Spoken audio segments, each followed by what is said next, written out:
We started our design phase with the roofline for our tiny house because we had a pretty good idea of what we wanted from this part of the design.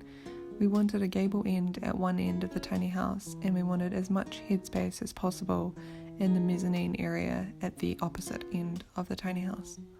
We worked through a lot of different geometric designs until we came to this design. This design has a minimum of 3 degrees pitch on all of the surfaces. It doesn't have any flat areas or any warped areas between angles, so that was important for us, and it also has the maximum amount of height that we can get in the standing area in our mezzanine. It also has a very dramatic look to it, which is what we wanted. We wanted something different. We didn't want just a square box tiny house. We wanted something challenging and something architectural, and I think we have found that with our design. We knew that we wanted this gable end to be pretty much completely open, so it is mostly just glass. It's going to have a large triangle window that goes in at the top, and then 2 glass panels which are going to be opening doors. They're going to be rotate and slide doors, which is a little bit tricky to come across. Hopefully we can find a manufacturer in New Zealand to do that. The front face of our tiny house is going to have the bathroom window, the main entrance door, and also a large glass sliding panel, which is going to be able to open right up and connect to our outdoor spaces.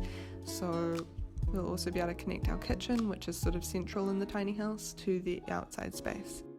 We're also putting wood paneling on 2/3 of the front and the back of our tiny house.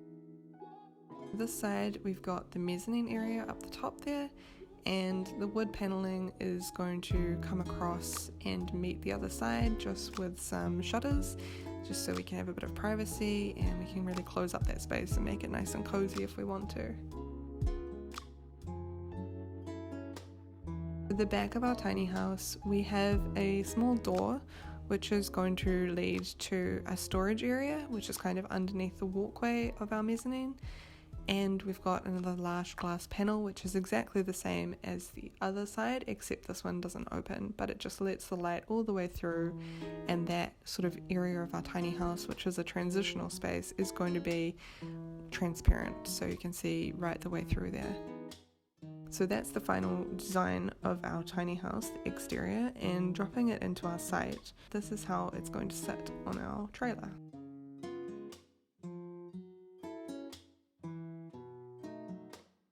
In terms of external spaces, we really wanted to have a deck that wraps all the way around and links the 2 large opening doors. So this deck is going to go around as an L shape, and it's going to provide a space for us to have a large dining area, because there is not a huge amount of dining space in the tiny house.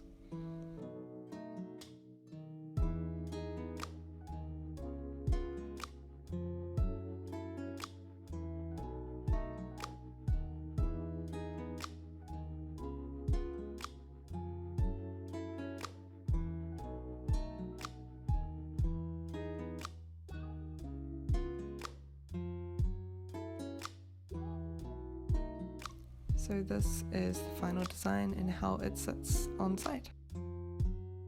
To give you a sense of the materiality of our tiny house, we will be creating some concrete rendered walls which will be on the inside and the outside of our tiny house, so it will have the appearance of being a solid concrete wall. Unfortunately, we can't use concrete in our tiny house as there are weight restrictions, but we really love the materiality and texture of concrete, and we want to try and create something that looks like a solid concrete wall in our tiny house. We'll also be using wood slat paneling on 2/3 of the front and the back of our tiny house. The way that we're building the structure of this tiny house is that we will have a mild steel frame which is going to be holding up the sit panels, mostly just for the roofline, because the SIP panels themselves are actually structural. So that front piece of gable that is made out of box steel, we've made that already, and you would have seen it in one of our previous videos.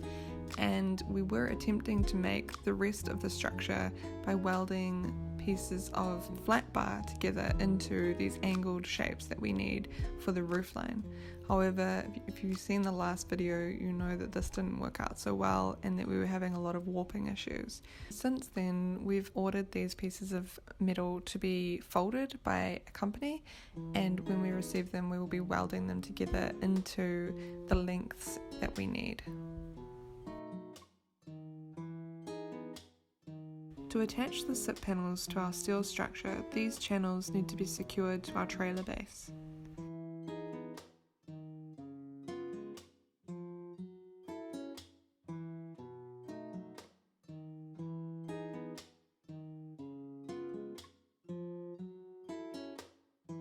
Once the channels are added, our SIP panels will slide in and slot together.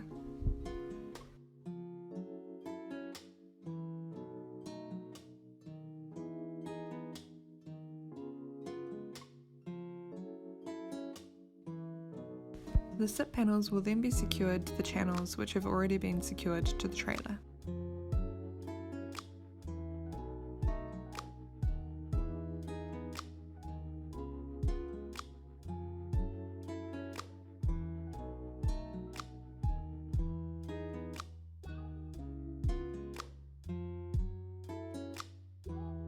We will then secure the SIP panels to the steel framing from the inside out.